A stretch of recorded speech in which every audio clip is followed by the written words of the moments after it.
The recent cyber attacks across 150 countries have affected hundreds of thousands of computers, and in the UK, the National Health Service has been among the organisations that has been impacted.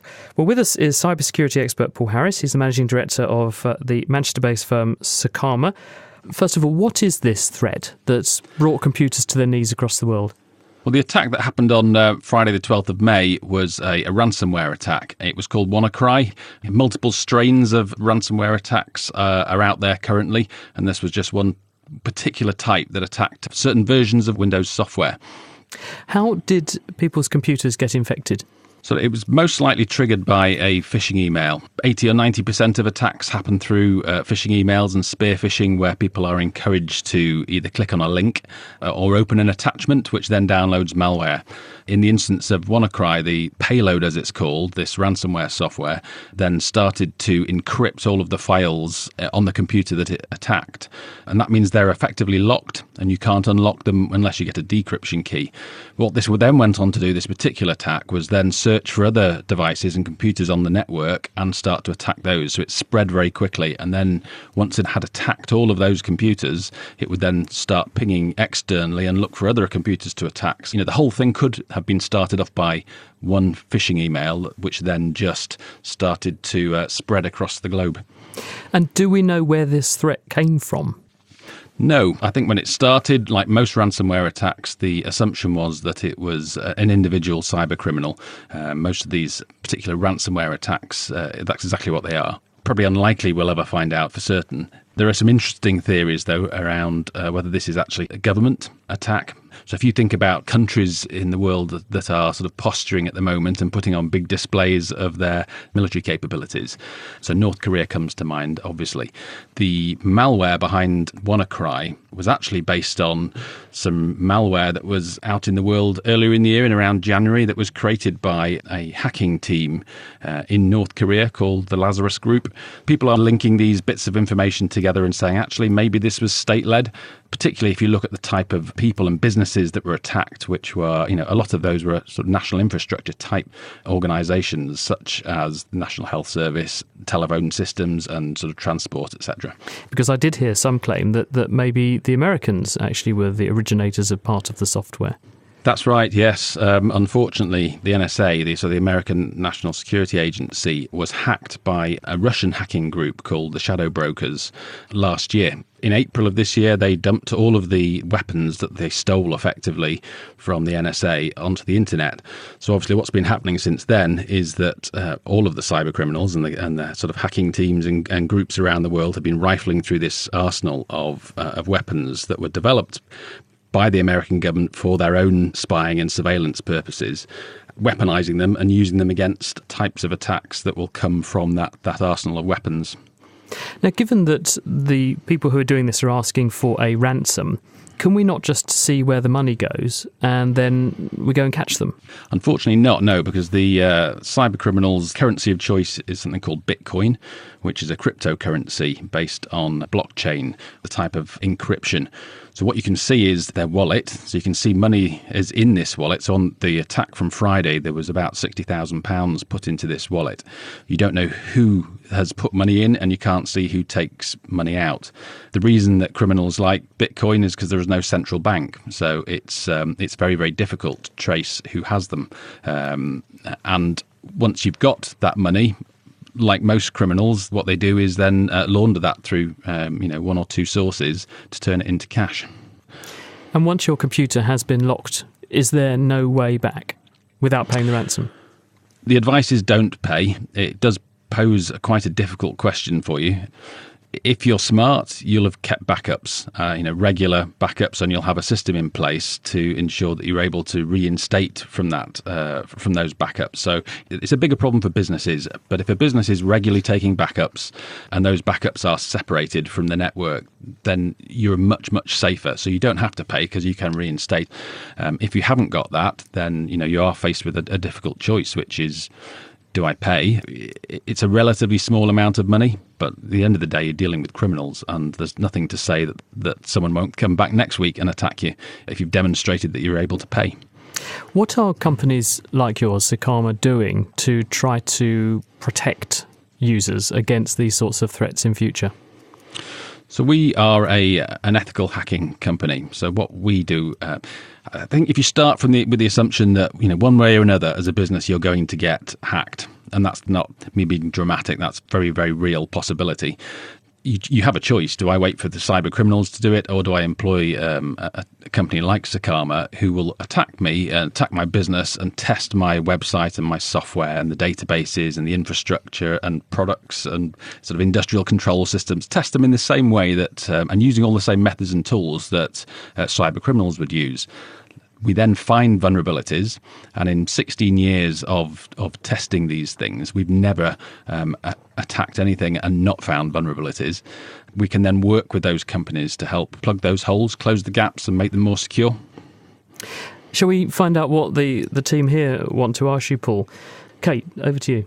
So I'm a Mac person. How at risk am I with this whole cybersecurity stuff for being Mac-based? I do have to step into the PC world occasionally for my research, but for the most part, I just use Mac. Yeah, well, there was a time when if you're using Macs or Apple products, you were safe. People didn't go after Mac users, not because Macs were any safer particularly, but it's about scale.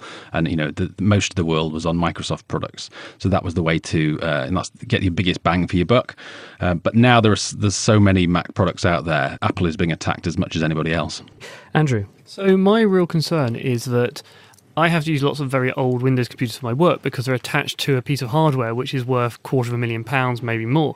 We don't have the budget to replace the hardware, even if the computer's cheap to replace, and no one's going to write a driver for that hardware. So in a hospital, I presume MRI machines have this problem. What can they actually do? Because they need them connected to pass patient records around, but at the same time, they can't go and buy a new one.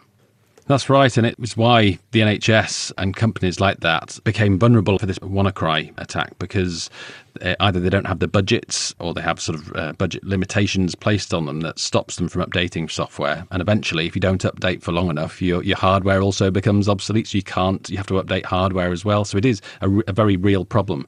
What Microsoft have done following this recent attack is they've gone back to software that had been obsoleted by them, so they were no longer supporting it, and they have gone back and created security patches to try and close these vulnerabilities down to make them safer.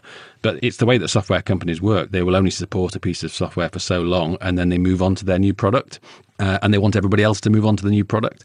So you can protect yourself to a degree by all of the basics that we should be doing, which is running patches on our software, particularly critical security patches, running antivirus software, having firewalls, having strong passwords, not using the same password for everything that we do, which is, it's something that we all do because it's so much easier, but really don't. And have really good discipline about emails. I had a security company talking the other day, and they run phishing attacks on their own staff. So they're testing their own staff awareness. Will they click a link? Will they open an attachment? And even within a security company, their success rate was only 70%. So 30% of the people were still clicking and opening attachments. Goodness, Kate. So it seems like as an individual, the best way to defend yourself is, well, one, to do the things you just said, but also to have backups and multiple backups of your stuff and a system in place. But what I'm wondering, even if you have that in place, are these attackers able to get your data or information off of your computer, or is it just a lockdown?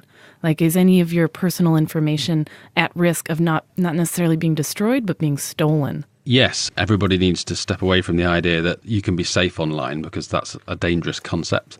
We don't expect our houses, for example, to be completely impenetrable, or our cars. We accept there's a certain element of risk there. And it's the same online, that in 16 years, we've always been able to hack into things. So cyber criminals, whoever they are, be they, 10-year-old girls hacking into the CIA, which has happened, through to sort of lone wolf cyber criminals, to criminal gangs and hacktivist groups, all the way up to sort of state-led. They are after multiple things. They're after your data. They're after credit card information. They want to try and get into your bank account. They're looking to steal company secrets, military secrets. We've all got things digitally that are valuable to us, and it is impossible to entirely protect them. It comes down to how valuable is it to you, and how much time and effort and budget are you prepared to spend protecting it. And you can make it very, very difficult, and you can make yourself safe from most of these types of attacks, but you'll never be 100% secure. Is it fair enough to say as well, Paul, that sometimes some of these threats, the worst ones, are the ones you don't know about, because you could well have things lurking on your computer where the hacker has created for themselves access to your computer and all of your data that Kate's worried about, and you don't know that, and they can, when they want to, access your computer or call up your computer and use it to do their bidding from afar and do all kinds of things, and actually we're not aware that's happening.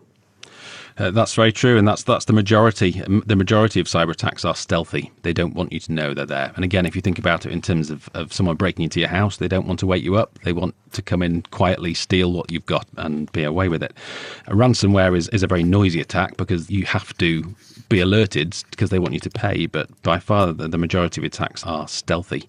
The Internet of Things, people are releasing devices at a fantastic rate. Then there's a rush to get products to market that connect to the internet with sort of, whether it's a smart fridge or a smart doll or a smart meter, and these things are being developed in a way that's very, very insecure. So cyber criminals went out and attacked 2.5 million devices, put malware on them, and then used those 2.5 million devices, which the owners of those devices were completely unaware of that they'd been infected, but were able then to point those 2.5 million devices and have them attack simultaneously individual websites, which created the biggest DDoS attacks that the world had ever seen.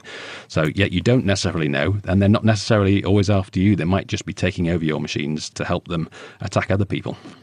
And just to finish, Paul, and to focus people's minds, what proportion do you think of people's computers probably do have malware on them? If you took an average person off the street, now I appreciate this is a hard question for you to answer, but plucking a number from the air with all of the risk attached there too, what proportion do you think? I think if you think that last year 3.1 billion records were leaked, I think it's probably fair to assume that most of us have got our data on the dark web. It's been stolen at some point from either from us directly or from websites that we use, which is why it's really important to change the information that you have. And if you think in business terms, I've seen stats between 50 and sort of 75% of businesses in the UK reporting cyber attacks last year. So it's 1 in 2 or worse your probability of being attacked.